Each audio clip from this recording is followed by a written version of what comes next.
तो क्या ऐसे में हम मतलब अगर जो अब दीक्षा नहीं ले पा रहे क्योंकि नाम जप में बहुत श्रद्धा है लेकिन नौकरी 10 घंटे गृहस्थी के कारण नियमित, फिर डर लगता है कि कहीं नाम की मर्यादा भंग ना हो जाए इसलिए गुरु नहीं, काल ना बने। नहीं ले लेना चाहिए। कहीं कहीं किसी महापुरुष से ले लेना चाहिए तो कम से कम हम भगवान के मार्ग में रजिस्टर्ड तो हो गए।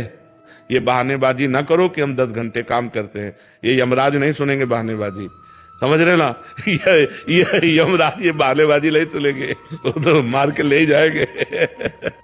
ऐसा नहीं कि हम 10 घंटे काम करते हैं तो हम 1 घंटे भजन में नहीं दे सकते।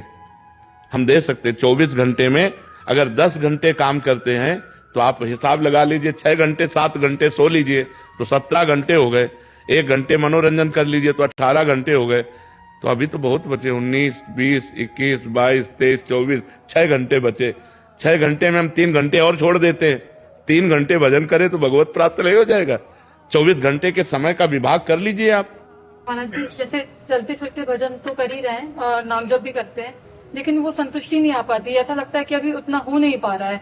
ये संतुष्टि तो हमें भी नहीं हो पाई आज तक, तो तुम्हें कहां से हो पाएगी।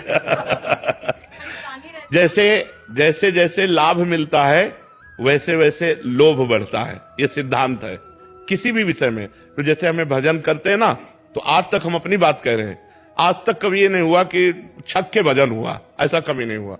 उसकी लोलुपता बढ़ती रहती है, ऐसा लगता है यार और करे। ये सब झंझट छोड़ो, रात दिन भजन करो। भजन करने पर भी भजन की भूख बढ़ती रहे, यही भजन का फल है। यही पहचान है कि आपका भजन सही हो रहा है, जब भजन करने पर भी भजन की भूख बढ़ती रहे। हमको भजन के लिए समय निकालना चाहिए, नहीं मृत्यु कब किस समय हो जाए किसी को पता नहीं। और मृत्यु हो गई तो सब धरा रह जाएगा, तुम्हारा काम धंधा बैंक बैलेंस पढ़ाई लिखाई सब यहीं की है।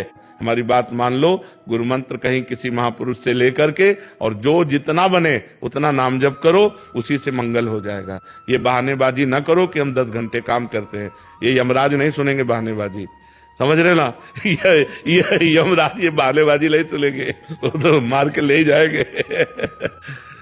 काफियों को महाराज जी प्रश्न रहता है ऐसा, क्योंकि गृहस्थ जीवन में फिर उनको एक ये भय रहता है कि अगर गुरु द्वारा जो प्रदत्त नियमावली है वो अगर नहीं कर पाए तो अपराध लगेगा, तो और हानि हो जाएगी। नहीं, भगवान के भजन से कभी हानि होती है, भगवान के शरणागत में कभी हानि होती है। हम कह रहे हैं जैसे नियमावली है, तो उसकी पूर्ति के उपाय भी तो है ना।